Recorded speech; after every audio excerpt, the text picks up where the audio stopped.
오늘은 누가복음 10장 38절에서 42절 말씀을 가지고 누림과 드림 그리고 섬김이라는 제목으로 말씀 나누겠습니다. 여러분 직장인들 사이에서 유행하는 사자성어 해석 방법이라는 게 있습니다. 들어보신 거 있을까요? 사자성어를요, 직장인들이 그 사자성어의 원래 의미가 아니라 다른 의미로 해석을 하는 거예요. 예를 들면 이런 겁니다. 대기만성. 대기만성이라는 사자성어 뜻이 원래 여러분 크게 될 사람은 오랫동안 공적을 쌓아서 늦게 이룬다라는 그런 의미를 갖고 있대요. 근데 직장인들 사이에서는 대리기사님 10,000원에 성북동 가요라고 이렇게 사자성어를 사용한다고 합니다. 대기만성을 원래 뜻이 아니라 자기들이 이제 직장인들에 맞게 해석을 하는 것이죠. 또 이런 게 있다고 합니다.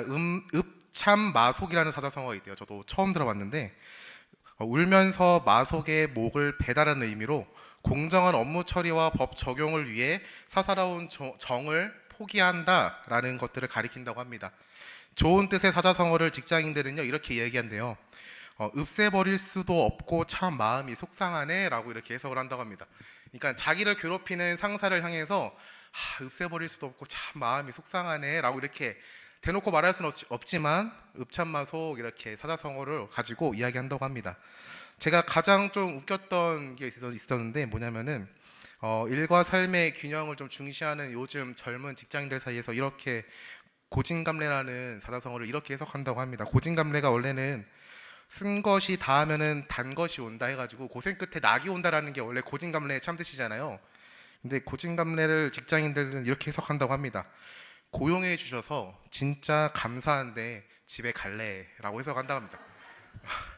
나 고용해 주셔서 나 진짜 너무 감사한데 나 집에 갈래 이렇게 해석하는 게 요즘 직장인들 사이에서 고진감래라는 사자성어를 해석하는 방법이라고 합니다. 고진감래라는 사자성어를 보면서 우리의 마음의 동기를 조금 보게 되는 것 같아요. 동기, 마음의 동기. 직장인들도요 어떤 직장이나 조직에 들어가기 위해서 분명히 그 마음가짐, 그 동기가 분명히 있었을 거예요. 너무 좋은 동기가 있었을 것입니다. 그 조직에 충성해야지, 헌신해야지, 섬겨야지, 나를 통해서 이 공동체가, 이 조직이 좀 더 성장하길 바라는 마음, 헌신하는 마음으로 그 조직에 지원을 해서 그리고 그 공동체 안에서, 조직 안에서 일을 하고 있었을 것입니다. 그러한 마음의 동기가 어디 가는지 모르게 고진갈래라는 그 단어를요 고용해 주셔서 진짜 감사한데 집에 갈래라고 해석하면서 웃기면서도 참 안타깝다라는 생각이 좀 들었던 것 같아요. 이 단어를 보면서 우리의 섬김이라는 자리 가운데 우리의 동기와 그리고 현재 나의 마음 상태를 조금 보여주지 않는가. 내가 처음에 이러한 마음을 가지고 이 자리를 섬기겠습니다, 감당하겠습니다, 사랑하겠습니다, 헌신하겠습니다 라고 이야기는 했지만 현재 나의 마음 상태는 집에 갈래 라고 말하고 있지는 않은가 라는 것들을 좀 생각해 봤던 것 같아요. 이 말씀, 오늘 말씀은요 우리가 좀 잘 아는 말씀이에요. 마리아와 마르다. 이 말씀은 누가복음에만 기록된 말씀입니다. 짧은 5절의 말씀 가운데 우리에게 주는 메시지는요 참 강력해요. 오늘 말씀의 시작은요 이렇게 시작합니다. 누가복음 10장 34절에 그들이 길 갈 때에 예수께서 한 마을에 들어가심에 마르다라 이름하는 한 여자가 자기 집으로 영접하더라 라고 시작합니다. 그들이라고 지칭된 무리는요 예수님과 함께 했던 제자들일 거예요. 예수님의 제자들이 길을 가고 있었는데 한 마을에 들어갔어요. 그 마을이 어디라고 정확하게 명시되어 있지는 않지만 마르다가 예수님을 자기 집으로 영접하였다라는 것들을 통해서 이 지역이 요한복음에 나오는 베다니였을 것이다라고 추측할 수 있어요. 예수님과 그 무리가 베다니에 들어섰을 때 마르다가 그들을요 자기 집으로 영접합니다. 우리가 마르다와 마리아의 성경 구절 메시지를 들을 때면요 가끔씩 이렇게 오해할 때가 있는데 마르다의 모습을 보면서 마르다는 나쁘다라고 이렇게 오해할 때가 있어요. 마리아는 예수님의 말씀에 집중한 사람이고 마르다는 그렇지 않고 일에 분주함에 힘들어 했으니까 우리는 마르다처럼 일에 집중하는 것이 아니라 마리아처럼 하나님의 말씀에 집중하는 삶을 살아야 한다라고 생각할 수가 있는데, 여러분 마르다의 섬김은요 우리가 본받아야 할 섬김입니다. 사실은요 그런 모습들을 갖추고 있어요. 여러분 말씀 한번 잘 보세요. 마르다는요 예수님께서 베단이라는 마을에 들어오시는 거 보고요 그를 영접했습니다. 자신의 집으로요 초대한 거예요. 그리고 그들을 섬겼어요. 예수님과 예수님의 제자 12명만 생각해도요 총 13명의 남자 장정들입니다. 13명의 건장한 남자들을요 자기 집으로 초대했고요 그들을요 섬겼어요. 예수님과 더불어 그 제자들이 섬기는 가운데 음식도 준비했을 거고요. 그 머물러야 되는 공간도요, 청소도 해야 됐을 거고요. 그리고 그들이 쉴 수 있게 많은 것들을 준비하고 그리고 노력했을 것입니다. 그들의 피로를 채워주는 일이면서 피로를 풀어주는 일들을요, 마르다는요 감당했습니다. 오늘 말씀이 그렇게 이야기하고 있어요. 좋은 것으로 섬기기 위해서 자신의 것을 들여서 헌신한 것이죠. 우리는요 이러한 마르다의 섬김을요 긍정적인 시각으로 바라볼 필요가 있습니다. 그런데 오늘 예수님께서 마르다의 섬김이 잘못되었습니다라고 우리에게 이야기하고 있어요. 마르다는요 예수님과 그들의 제자를요 섬겼는데 장정 13명의 사람들을 위해서 열심히 준비했다라고 성경은 이야기하고 있습니다. 그런데 그 준비해야 하는 그 일들이 너무 많으니까 그의 동생인 마리아를 보면서, 자신을 도와주지 않는 그 동생을 보면서 예수님의 발치 앞에서 그저 말씀을 듣는 그 마리아의 모습을 보면서 약간 조금 섭섭한 마음, 아니면은 조금 분노의 마음, 시기의 마음, 그런 것들이 올라왔던 것 같아요. 마르다는요 화가 났을 수도 있습니다. 동생인 마리아는요 자신을 도와서 예수님과 예수님의 제자들을 섬기는 것에 있어가지고 함께 힘써주면 좋겠는데 그저 예수님 발치에 앉아가지고 예수님께서 어떤 말씀을 하시는지에 대해서 그 말씀을 듣기만을 해요. 만약에 저 같았으면요 막 헛기침이라도 하면서 눈치를 줬을 것 같아요. 막 마리아요 이렇게 웃으면서, 이렇게 예수님 앞에서 할 수는 없으니까 마리아요 이러면서 도와줘 이러면서 이랬을 것 같아요. 이렇게 웃으면서 어금니를 문다 그러죠. 이렇게 눈치를 줬을 것 같습니다. 근데 마리아는요 그런 게 아니라 예수님께로 나아가요. 예수님께 나아가가지고 이렇게 이야기하는 겁니다. 자신의 그 마음 가운데 있는 불편함을 해소하기 위해서 예수님께 이렇게 얘기해요. 해야 하는 일 너무나도 많은데 도와주지도 않고 예수님의 필요하신 것을 채우시기 위해서 도와주시지 않는 그 마리아가 너무나 얄미워가지고 예수님 앞에 나가서 이렇게 얘기하는 거예요. 마르다는 준비하는 일이 많아 마음이 분주한지라 예수께 나아가 이르되 주여 내 동생이 나 혼자 일하게 두는 것을 생각하지 아니하시니까 그를 명하사 나를 도와주라 하소서라고 얘기합니다. 그러니까 예수님 지금 저 혼자 일하잖아요. 안 보이세요? 밥도 하고 있고요, 청소도 하고 있고요, 빨래도 하고 있고요, 쉴 공간도 제가 정리하고 있고요, 청소하고 있고요, 나 혼자 하고 있는데 마리아라는 제 동생, 예수님 눈앞에 보이는 그 동생 왜 그를 향하여 명령해가지고 야, 네 언니 좀 도와주면 좋겠다라는 그 말씀 한마디를 안 해주십니까? 라고 얘기하는 거예요. 마르다의 섬김을 보면요 예수님을 위했다라는 것들을 알 수 있어요. 그러나 그 일이 너무 많아가지고 마음이 분주하였다라는 사실도 알 수 있죠. 그리고 그 섬김은요 기쁨이 아닌 일이 되었다라는 사실도 알 수 있습니다. 마르다의 처음 동기는요 예수님과 그 제자들을 자신의 집으로 영접했을 때 그 마음의 동기는요 지금 예수님과 그 제자들을 섬기는 이 순간의 마음과는요 달랐다라고 이야기하고 있어요. 처음의 마음은요 이랬을 겁니다. 어떻게 하면은 저들의 피로를 풀어줄 수 있을까? 어떻게 하면은 저들의 허기를 달래줄 수 있을까? 어떻게 하면 내가 예수님과 그 제자들에게 힘이 되어줄 수 있을까라는 생각을 가지고 아마 섬겼을 것입니다. 여러분, 예수님과 그 무리들은요 그 유대 지역의 기득권 세력에게 눈의 가시 같은 존재였어요. 오늘 말씀의 앞절만 봐도 율법 교사가 예수님에게 이렇게 질문하세요.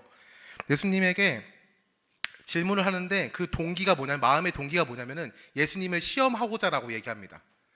그러니까 유대 세력들이 예수님과 그 제자 무리가 싫은 거예요. 그러니까 왕따 같은 존재들이었어요. 그들을요 마르다가 섬긴 거예요. 어떻게 하면 그들에게 힘이 되어줄 수 있을까? 그들에게 마음의 위로를 줄 수 있을까?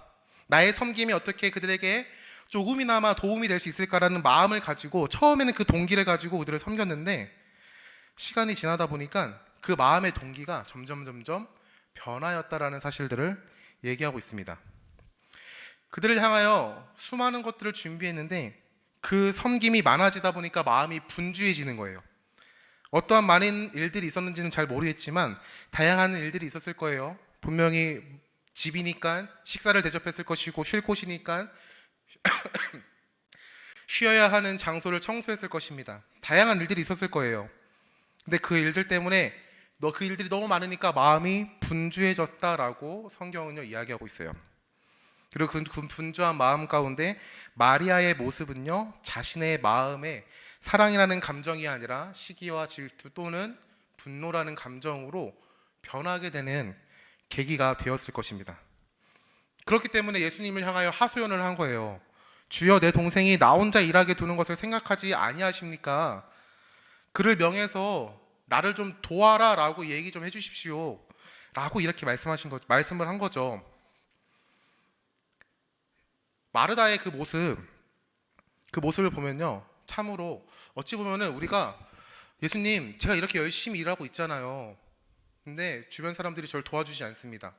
아니, 저 사람의 마음을 좀 감동해서 저를 좀 도와줄 수 있도록 주님 좀 일 좀 해주세요, 말씀 한마디 좀 해주세요 라고 말하는 우리와 같지 않은가 라는 좀 생각을 해보는 것 같아요. 누가복음 10장 41절에서 42절 말씀에 그 마르다의 그 하소연을 듣고 이렇게 답합니다. 주께서 대답하시되 마르다야 마르다야, 네가 많은 일로 염려하고 근심하나 몇 가지만 하든지 혹은 한 가지만이라도 족하니라. 마리아는 이 좋은 편을 택하였으니 빼앗기지 아니하니라 하시니라. 예수님의 말씀은요 마리아를 향한 말씀이 아니라 마르다를 향한 말씀이었어요. 분명히 마르다는요 제 동생 마리아에게 어떻게 좀 말씀 좀 해주십시오 라고 이야기를 했는데, 예수님은요 마리아가 아니라 자신에게 하소연을 했던 마르다에게 답변을 해주십니다.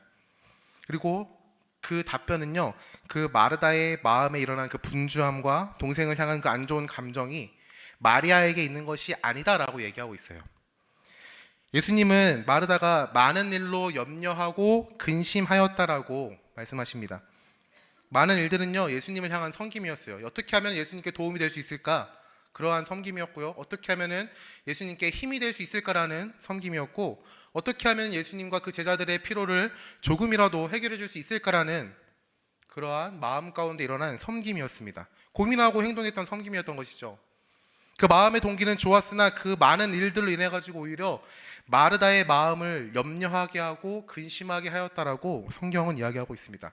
그러면서 이렇게 덧붙여서 말씀하세요. 몇 가지만 하든지 혹은 한 가지만이라도 족하니라. 마리아는 이 좋은 편을 택하였으니 빼앗기지 아니하니라 라고 예수님께서 말씀하십니다. 마르다는 많은 일을 하면서 예수님께서 기뻐하실 것이다 라는 생각을 했었던 것 같아요. 마음의 만족을 드릴 수 있을 것이다 라고 생각했던 것이죠. 그러면서 마리아의 선택에 대해서 말씀하세요. 예수님의 말씀을 듣는 것, 예수님과의 사귐을 누리는 것. 예수님께서는요 마리아가 이것을 놓치지 않을 것이다 라고 말합니다. 이 말이 마리아가 나와의 사귐을 더 중요시하기에 너를 도와줄 수 없다라는 것을 말씀하시면서 우리가 하나님과의 사귐의 자리에 최우선으로 생각하며 섬김의 자리를 거부하라라는 그러한 메시지를 주는 게 아니라는 것들을 기억했으면 좋겠습니다. 예수님의 말씀은요 우리가 섬김의 자리를 감당하는 가운데 그 섬김을 감당하는 힘, 그 섬김을 감당하는 그 능력, 그 원동력이 어디에서 나와야 하는지에 대해서 우리에게 이야기하고 계시는 거예요. 우리가 예수님의 은혜로, 우리가 그리스도의 은혜로 성도가 되고 하나님의 자녀가 되었음에 감사함으로 하나님의 말씀에 감동을 따라 주님의 몸된 교회의 필요에 헌신하기 위해서 헌신도 하고요, 섬김의 자리를 감당하기를요 기뻐하는 마음으로 순종하면서 섬깁니다. 그게 섬기는 자가 가지고 있는 마음의 자세죠. 시작의 마음의 동기는요 참으로 순수한 것이었어요. 그저 자신에게 허락한 그 은혜에 너무 감사해가지고 하나님을 향한 그 사랑과 은혜에 대한 감사와 나 같은 죄인을 살리신 예수 그리스도의 그 모습을 보면서 감사와 찬양의 마음을 가지고 나아갔고 그 자리 가운데 순종을 이루었지만, 그 동기가 현재의 나의 삶의 그 섬김의 자리를 감당하는 그 원동력의 능력이 되지 못하였다라는 것들을 이야기하고 있어요. 새롭게 섬김의 자리에서 섬김을 감당하는 가운데 우리는요 때로는요 몸이 너무 힘들 때가 있습니다. 섬김의 자리 가운데 몸이 너무 힘들 때가 있죠. 저도 그 사역을 시작하기 전에, 전도사로서 사역을 시작하기 전에 청년으로서 교회를 섬기는 가운데 찬양팀 섬기고 교사도 섬기고 청년부 리더도 섬기고 비면은 방송실도 섬기고, 그 한마디로 그냥 멀티플레이어였습니다. 멀티플레이어. 유초동부에서 교사가 없네 그러면은 교사로 와서 섬기고, 성경학교가 교사가 필요합니다 그러면은 가서 섬기고, 처음에는 그 섬김의 자리들이 기쁨이고 감사였는데 나중 가서는요 정말 마르다가 고백한 것처럼 일이 많아 마음이 분주하였더라라고 고백하는 것처럼 그것들이 전부 일로서 다가와가지고 힘듭니다라고 고백하게 되더라고요. 우리가 어떠한 것들을 감당할 때 우리를 힘들게 하는 것들이 계속해서 찾아올 것입니다. 우리의 그 처음 마음의 동기, 내가 하나님을 향한 그 사랑의 감정, 사랑의 감사의 표현으로서 했던 그 섬김의 자리 가운데 내 마음을 흔드는 수많은 것들이 찾아올 겁니다. 하나둘씩 찾아올 거예요. 성도님들이 던지는 가벼운 그 한마디, 교회에 찾아오는 다양한 문제들 때문에 힘들고요.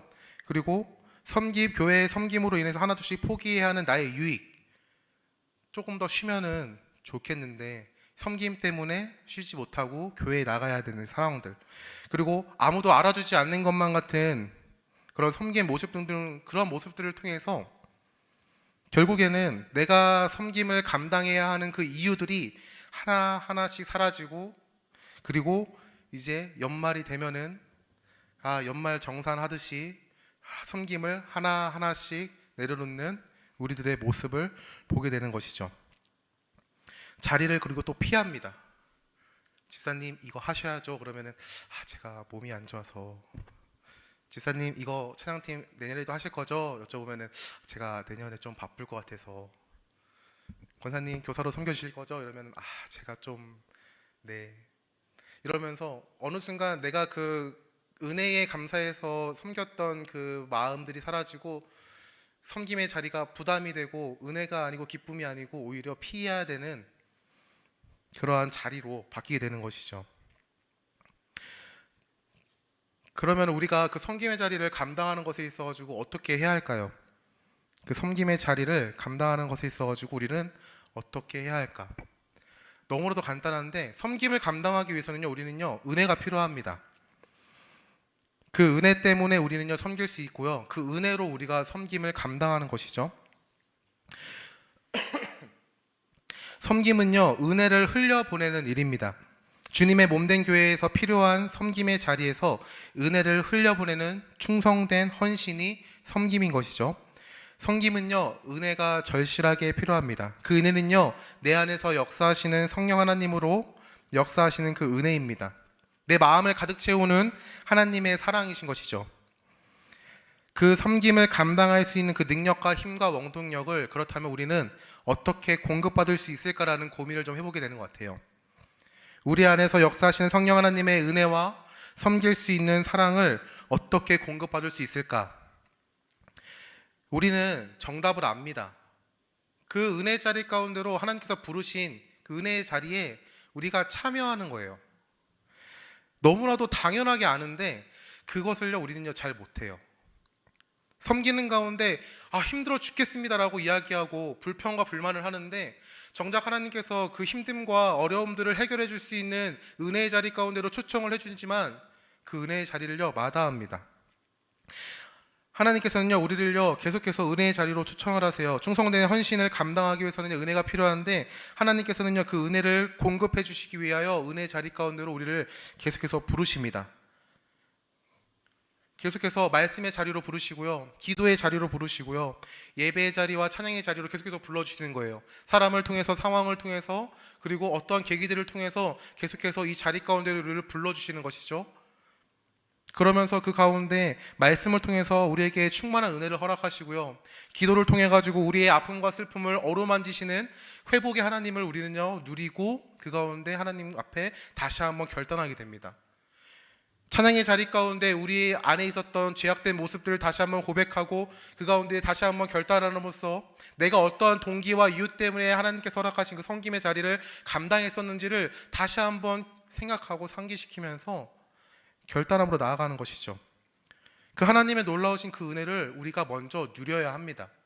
그 은혜를 누리지 못하면요 우리는요 그 섬김의 자리가 정말 마르다처럼 일이 너무 많아 마음이 분주한지라 라고 성경이 고백하는 것처럼 일이 너무 힘들어서 마음이 분주한지라 라는 고백 가운데 우리는요 그 섬김이 기쁨이 아니라 감사가 아니라 하나님을 향한 불평과 불만의 원인이 될 수도 있다는 사실을 기억했으면 좋겠습니다. 그리고 우리는요, 하나님 앞에 드려야 한다는 사실을요, 기억했으면 좋겠습니다. 하나님께서 우리를요, 은혜의 자리로 초청하세요. 오늘 금요일 금요 예배 있다. 말씀을 준비한 자가 있고 찬양을 준비한 자가 있고 그 가운데 내가 너에게 허락할 풍성한 은혜가 있다라고 초청을 하십니다. 지금 이 시간도 은혜의 자리로 초청하신 하나님의 부르심이 것이죠. 그런데 그 자리 가운데 우리가 마르다와 같이 분주함으로 있으면요, 그 자리 가운데서도 우리는요 누릴 수가 없어요. 마르다는요 많은 일들로 인해서 마음이 분주했다라고 이야기합니다. 그 분주함은 예수님과 함께하는 그 시간이 염려와 근심을 마주하게 되는 원인이 되었어요. 만약 우리가 이 예배 자리 가운데 있지만 하나님을 향한 시선이 없다면요, 우리의 생각과 마음이 하나님을 향하지 않고 나의 개인적인 문제와 일을 향한다면은 우리는요 마르다와 같이 염려하고 근심하는 상황 가운데 놓이게 될 것입니다. 그리고 그 은혜 자리 가운데 초청을 받았지만 그 은혜를요 누리지 못하고 염려하고 근심하는 상황 가운데 있는 것이죠. 그러하게 우리는요 하나님께 드려야 합니다. 무엇을 드려야 할까? 참 많이 고민했습니다. 뭘 드려야 하는 것이 맞을까? 문제를 드리는 게 맞을까? 아니면 내 고민을 드리는 게 맞을까? 마르다는 예수님께 일을 드리진 않았거든요. 뭘 드리는 게 맞을까를 고민하는 가운데 우리의 삶을 드려야 하지 않을까라는 좀 고민을 해봤던 것 같아요. 내 삶을 드린다라는 게 내가 하나님을 위해서 충성된 삶을 살겠습니다라는 고백도 있지만 하나님께서 나의 창조주가 되십니다. 나의 생명의 주관자가 되십니다. 내 죄 가운데서 나를 구원하시는 구원자가 되시고 삶을 인도하시는 인도자가 되십니다라는 그러한 고백이 되지 않을까. 그것이 나의 삶을 드리는 것이 아닐까라고 고백해 봅니다. 우리가 하나님께 드릴 때, 우리의 삶을 하나님께 드릴 때 우리는요 풍성하신 은혜 가운데 들어갈 수 있는 거예요. 나의 삶을 하나님께 드릴 때 우리는요 하나님께서 예비하시고 준비하신 차고 넘치게 부어주실 그 은혜 가운데 누림으로써 사귐을 누리는 것이죠.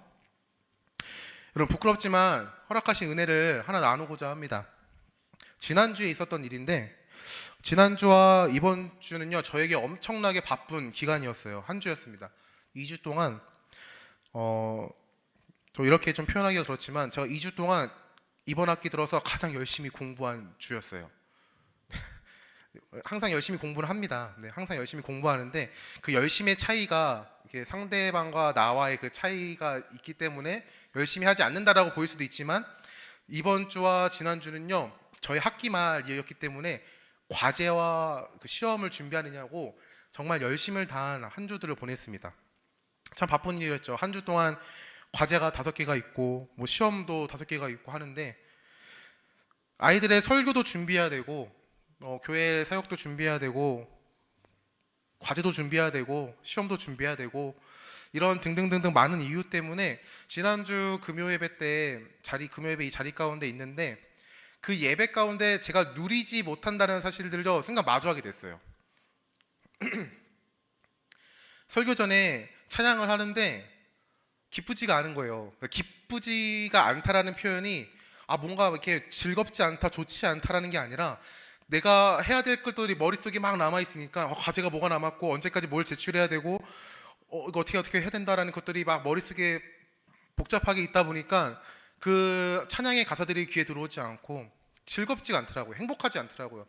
분명히 하나님께서는 누리라고 초청해 주신 그 자리, 말씀 가운데 은혜를 누리고 찬양 가운데 은혜를 누리고 기도 가운데 너의 근심과 걱정을 내려놓으라고 초청해 주신 그 자리가 마냥 즐겁지만은 않더라고요. 죄송한 말씀이지만 설교 가운데서도 말씀을 듣는 가운데서도 참으로 힘들었습니다. 그 가운데 이렇게 아이들이 왔다 갔다 하는 모습을 보면서 마음도 힘들어지고 근데 그 근심과 염려를 가지고 이제 설교를 마치고 기도회 시간에 들어갔는데 지금 안 계신데 장유미 성도님의 자녀들 있잖아요. 사랑이랑 유리가 기도회가 들어오니 이제 시작하니까 두 아이가 들어오는 거예요. 그러면서 유리가 이제 뭐 피곤한지 뭔지 모르겠지만 엄마 품에 그냥 폭 안겨서 이렇게 기도회를 가운데 있더라고요. 그 모습을 딱 보는데 부럽다라는 그런 좀 감정이 들었어요. 부럽다. 부럽다. 그러니까 뭐 제가 지금 저희 어머니한테 저렇게 안길 수가 없는 상황도 부러운 것도 있었는데, 그러니까 제가 지금 제 덩치가 저희 어머니보다 크거든요. 막 이렇게 안길 지금 그러면 좀 징그러운 이미지가 되기 때문에 그 아이의 모습을 보면서 아 부럽다. 저 아이가 아무런 근심과 걱정을 가지지 않고 그냥 엄마라는 존재 때문에 그냥 저렇게 주위 시선과 상황을 신경 쓰지 않고 폭 안겨 있는 그 모습을 보면서 너무 부러운 거예요. 그 모습이. 그래서 왜 이렇게 부럽지? 별거 아닌데 그냥 애가 그냥 자연스러운 모습이었어요. 아이가 엄마한테 안겨 있는 모습이 너무 부러운 거였어요. 그러면서 너무 부럽다 하고 있는데 순간 하나님께서 이런 마음을 주시더라고요. 야, 뭐가 그렇게 힘드냐? 그러니까 뭐가 그렇게 힘드냐? 너는 왜 누리지 못하냐? 네가 내 안에 있고 내가 네 안에 있다는 그 말씀을 믿는 네가 뭐가 그렇게 힘들어가지고 지금 이 시간에 그렇게 힘들어하고 있느냐라는 그러한 마음들을 주시는 거예요. 그러면서 딱 느꼈던 감정이 뭐냐면은 너무나도 죄송했습니다, 하나님께. 그래서 막 눈물이 막 나는 거예요. 뒤에서 찬양을 막 하는데 이게 뒤에서 기도를 하고 하는데 이렇게 기도도 같이 하고 찬양을 해야 되는데 그게 안 되는 거예요. 내가 지금 하나님께서 허락하신 그 은혜와 깨달음 가운데 있어가지고 눈물을 펑펑 흘리고 있는데 그걸 또 사랑이가 뒤돌아보면서 이렇게 피식 웃고 네. 그 마주침 가운데 또 이렇게 눈물을 또 이렇게 닦고 그러면서 이제 집에 갈 때 선생님 왜 울었어요? 물어보는데 행복해서 울었어라고밖에 답변해 줄 수 없는 그 아이와 나 사이에 말할 수 없는 그 차이를 느끼면서 근데 그때 너무 하나님께 너무 감사했던 게 뭐냐면은 그러니까 너는 왜 누리지 못하냐였어요. 너는 왜 누리지 못하냐? 너가 청소년부 아이들에게 향해서 문제와 근심 가운데 너가 선포한 그 메시지가 왜 너의 삶 가운데는 역사하지 않느냐라고 저한테 꾸짖을 법도 하신 그분이 왜 너는 못 누리니? 내가 너에게 이렇게 풍성한 은혜와 충만한 은혜를 예비하고 준비하고 있고 너는 지금 이 자리 가운데 아무런 근심과 걱정을 가지지 아니하고 그저 이 시간을 누리고 즐기면 되는데 왜 누리지 못하니? 그러시면서 이렇게 저를 이렇게 포근하게 안아주시는 그런 하나님의 놀라우신 역사하심 가운데 그저 회개가 되고 그 가운데 다시 한번 내가 어떠한 존재구나 다시 한번 하나님 앞에 결단하게 되는 그러한 시간을 좀 가졌던 것 같습니다. 사랑하는 성도 여러분, 여러분들은 누리고 계십니까? 여러분들은 누리고 있으세요? 해야 하는 일이나 해결해야 하는 일, 감당해야 하는 일이 너무 많아가지고 마음이 분주하여 하나님께서 허락하신 그 은혜를 누리지 못하고 있지는 않습니까? 여러분이 누릴 때, 우리는요 누릴 때 섬길 수 있어요. 누릴 때 섬길 수 있어요. 우리는 하나님께 나의 삶을 드릴 때 하나님의 은혜 가운데 누릴 수 있습니다. 우리는요 그리스도의 은혜로요 하나님의 자녀가 되었습니다. 하나님의 자녀에게 주어진 특권은 뭐냐면요 가장 먼저 하나님 안에서 기쁨을 누리고 감사함을 누리는 거예요. 하나님의 자녀에게 주어진 특권이 뭐냐면은 삼위일체 하나님 가운데 교통하시고 함께 교제하시는 그 사랑의 교제를요 우리는요 하나님과 함께 누릴 수가 있는 거예요. 그 자리 가운데 우리를 초청해 주셨고요 그렇게 누릴 수 있는 자격을 주신 분이 바로 하나님이세요. 그 자격을 누리는 자가 누구냐? 그리스도의 은혜로 성도가 된 하나님의 자녀가 된 사람들이 누릴 수 있는 특권입니다. 근데 우리는요 누리지 못하고 있어요. 세상의 근심과 걱정을 너무나도 많이 갖고 있고 이게 지금 내 앞에 주어진 은혜를 누리는 것보다 그것을 더 먼저 해결하는 게 왠지 내 삶에 좀 더 편안함과 위로와 근심과 걱정을 해결할 수 있는 방법이라고 생각하기 때문에 우리는요 계속해서 이 사귐을 누리지 못하고 있는 것이죠.